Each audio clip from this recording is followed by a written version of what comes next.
তো আমি এবার হলুদ লবণ দিয়েছি, দিয়ে এবার মাখাবো। এবার আমি সর্ষের তেল দিলাম। এবার আমি মাছটা দিয়ে দিলাম।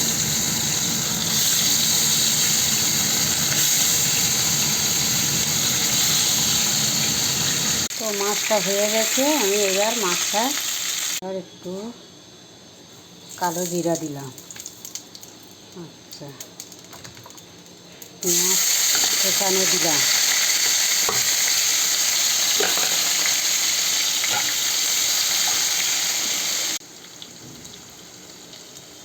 লবণ দিলাম, হলুদ দিলাম, শুকনো মরিচের গুঁড়ো দিলাম, কাঁচা লঙ্কা চেলা করে দিলাম, পেঁয়াজ বাটা দিলাম, রসুন বাটা দিলাম, আদা বাটা দিলাম।